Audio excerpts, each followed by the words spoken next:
What's going on, people? Welcome to 137 Works, and today we are having a look at this. This is something very unusual, very strange, probably looks a bit odd but familiar to you. It is F4 Legends in Assetto Corsa. It is basically a mod by the guys over at the Gravy Garage team or crew or whatever. They've already done a couple of car packs, they might have done some tracks, I'm not sure, but they do basically drift car mods essentially for Assetto Corsa. And this popped up recently on the kind of well-known Assetto Corsa drifting Google document thing. And it's basically a pack of 3 cars. It's this, which is Hert's Twerkstallion RX-7 FC. It has the Abo Moon from Japan, the racing team from Japan, a Skyline R32, and then Team Realize, or just Realize, I think it's also an R32 as well that you can get. I'll obviously flash up some images of them as well on the screen, but just for pure familiar sake, what people might be most familiar with, other than, I'd say, like, if I was to guess, it'd be the Twerkstallion, Abo Moon, and then Realize. Yeah, just I thought I'd use the RX-7, because, like, obviously, besides the fact that it just looks baller, I feel like most people might recognize it from Forza and that kind of thing. So, it's pretty interesting. It has about 475 brake horsepower, 480 newton meters of torque, and it weighs only 1,062 kilos. Obviously, being a small boy means that it's pretty light. And I've driven Gravy Garage cars before. They're pretty solid. Like, you never have had any issue with their handling or physics before. And I'd imagine they apply the same's going to apply here. I'm just wondering if it's going to be affected by the fact that the wheelbase is so much smaller. It's like if you've ever driven a Mark II like JZX 100 and then jumped into a Mazda MX-5 after straight away, like, and tried to drift the both of them, you definitely notice a difference in the two different kind of like wheelbases and car sizes and that kind of thing. So I'm going to be interested to try it out. So if you don't know what we do here, we are basically going to go out onto Silverstone National, the old kind of classic Forza section, just going back and forward a couple of times after a little beauty montage where I'll just kind of record a few clips and set it to some music, and then yeah, we just go for a drift, see how it drives. I'm not trying to do 100-point runs or anything like that. Do a few slides back and forward, see what it drives like, and just yeah, have a bit of fun for the next kind of 5-10 minutes or so. So with that said, I will see you out on track. Very dumb of me. I assume that most people would know what F4 Legends is, because if not, that's just a combination of 2 letters and a word that makes no sense. F4 Legends, I should have clarified, the game that this is actually from is a mobile game. It's a mobile drifting game, and in my opinion, it's one of the best ones. It's a lot simpler than something like maybe a Torque Drift or Car X and stuff like that. Like, there's a few other good mobile games out there that have a lot of options and customization and good physics and stuff. But as just a simple thing, if you're standing in line at a queue or whatever, F4 Legends just is absolutely brilliant. It's got AI battles, so like not only do you play, can you drift single player or online multiplayer, you've also got drift battles, which like basically there's an AI that goes out in front of you or follows in behind you, which is amazing. It's something that I've always wanted for Assetto Corsa and for Forza as a mode. Not just a drift mode with a score counter that just counts up your points as you go along, to actually have a programmed in AI that you can lead and chase and practice with. The closest thing I've ever gotten is setting like your ghost, like doing a lap of like drifting thing and then enabling the ghost and turning on, like, there's a setting that you can change to make it look like an actual car and that kind of thing. But at the end of the day, it's a ghost, so you can get very close, but if you do end up, like, you can't really gauge how close you are getting, and because like obviously you'll just go through it. And also the fact that you can't be chased per se, like, so you can only practice chasing, you can't practice leading and stuff like that. Whereas yeah, as I was saying, with F4 Legends, it has loads of different preset cars that like of different horsepower levels. It's got like grassroots, like medium, and then like a pro level or whatever. And yeah, it's all different kind of speeds, and then all the tracks that they have. They've got like 3 kind of basic tracks. They have Ibisu School Course, Ibisu Minami, I'm pretty sure, possibly Mayhem, and a couple of other tracks basically. Grange Motor Circuit, I think, is also in there. Yeah, basically, long story short, they've got a good few tracks in. They also have Toge, I'm pretty sure, which is pretty cool. So yeah, if for some reason you didn't know and that sounds interesting to you, it's on iPad, or it's on iOS rather, I have it on my iPad. It's on Android, I've got it on my phone. That interests you and you think it's worth looking up. This is basically what the cars look like. It is a very stylized, cel-shaded cartoon looking game. It's not very realistic in the graphics department, but again, just great little game, good physics, and just a bit good fun. So that's where this is from. I recorded the intro and realized that I completely forgot to talk about the actual game that the car was from, which was a bit dumb. So slipping this in somewhere between the original intro that I recorded and the music montage. So yeah, see you on track.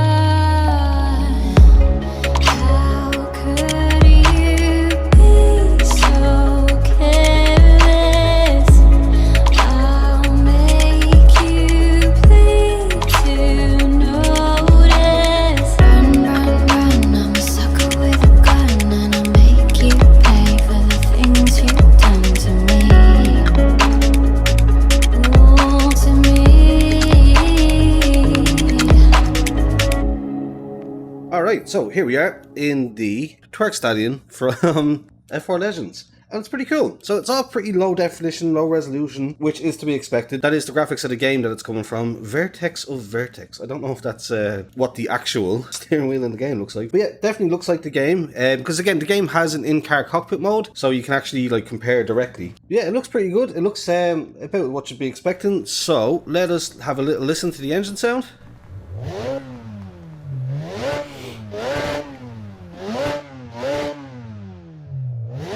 Sounds solid. Again, you would think that they can just take that from an RX-7 that already exists in a Assetto Corsa. Then you've got some weird issues though with the dials. It's not quite going around the center of the tachometer thing.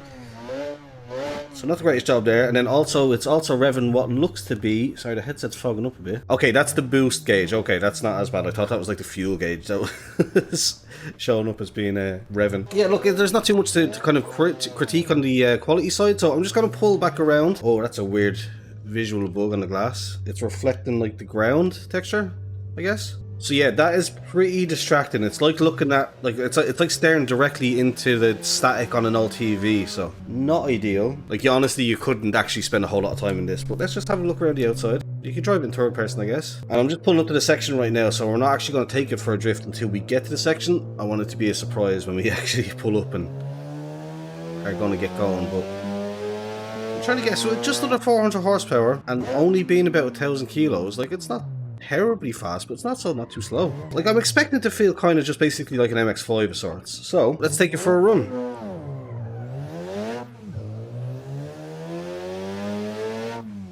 Obviously, it's on the stock setup as well. So okay, interesting. Yeah, so you can absolutely feel the short wheelbase is a bit of a hindrance. I'm wondering if the turbo is at 100%. I feel like it might not be. It's feeling very slow. Very bogged down. Let me just see. Right, so I'm just going to try this now and see if maybe the turbo wasn't at 100%. So there is the stock tune still, but having the turbo bumped up a little bit more.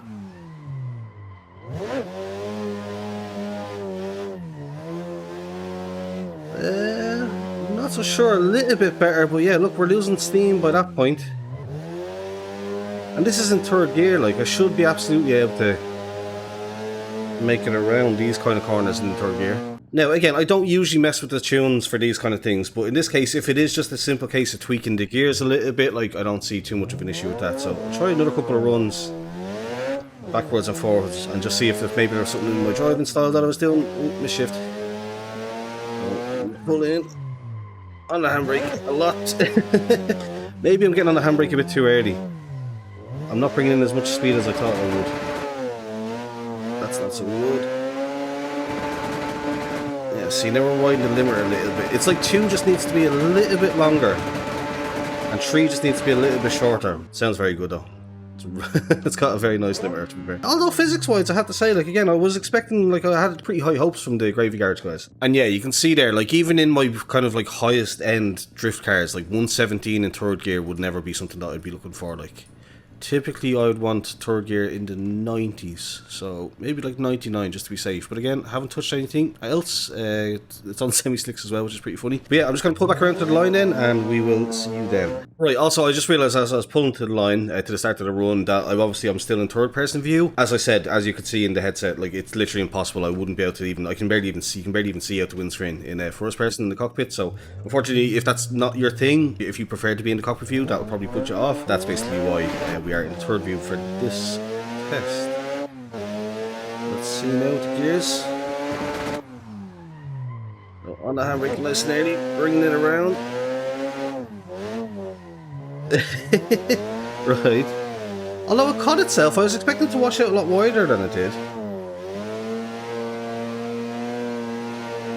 Right, so third gear actually still a little long, so I'm going to pop back in and change it. I think it was at 99. I'm bringing it down to like 95 or so, if I can. Yeah, about 95. Alright, back again. So, third gear should be about 95 now, so that's basically where I think the sweet spot should be. I need to remember to not enter in so early, because we're not actually bringing in as much speed as I usually am when I do this track, or when I do this course.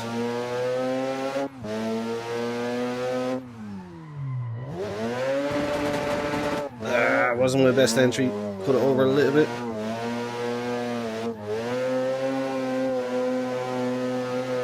It's actually still a little bit short.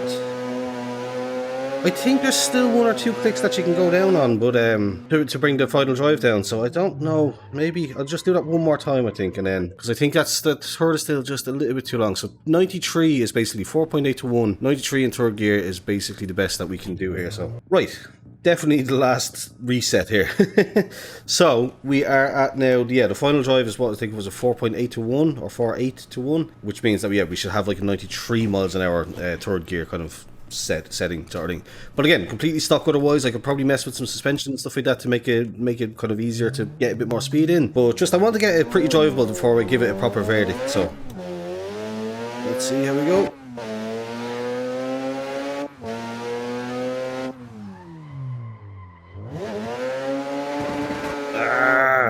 I'm still pretty sure that that's me messing up the first corner in my entry. This is the test of the car now around this last corner. Yeah, that's much better on the gearing. And as for the physics, like, it feels pretty good. It's like, I was gonna say solid, but that's not the right word, because, like, I mean, solid is in, yeah, like, you know, it's solid, it's good. But solid is in actually the feeling of it, not so much. It is actually kind of a little bit bumpy. Like, bumpy, jumpy around, sort of thing, like, for lack of a better word. Oh, keep it going. Like, it's like the suspension isn't super stiff, and then that short wheelbase will just hatch you out. Yeah, it's very hard to push out there all the way up to the line, but it's not bad at all by any means. Like I said, Gravy Garage have always been kind of like you know, never had any big issues with any of their work in the past. So let's go again.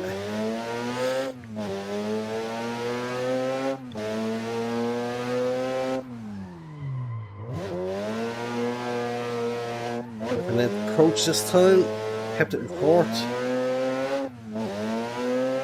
Yeah, again, it's weird. It's like not super solid on miles off the line here as well. It's like not super solid as far as the suspension stiffness and that kind of thing. It is very floaty aroundy. Again, all my technical terms here that I'm using. And the short wheelbase, it just, you kind of, it's an interesting feeling.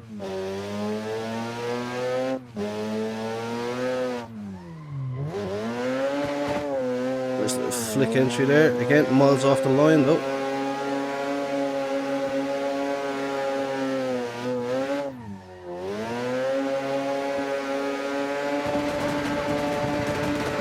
Yeah, it's very hard to put it exactly where you'd want it to go. That's probably an easy way of explaining it. Like, it's easy to drive, it's easy to drift, but my first impressions are it's kind of tricky to make it go exactly where you'd like it to go. It's hard to put it on the inside and then have it wash out to the outside sort of thing. Like, it's not that it does its own thing,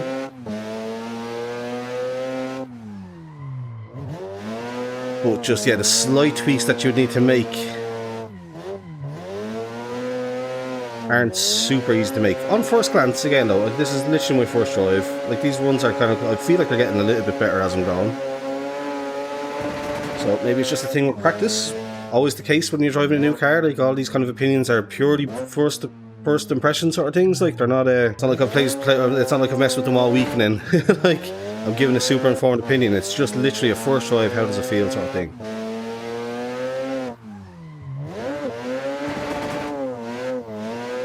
Alright, little flick in, yeah, see, maybe it's just that I need to get used to it a little bit. That was nicely on the line.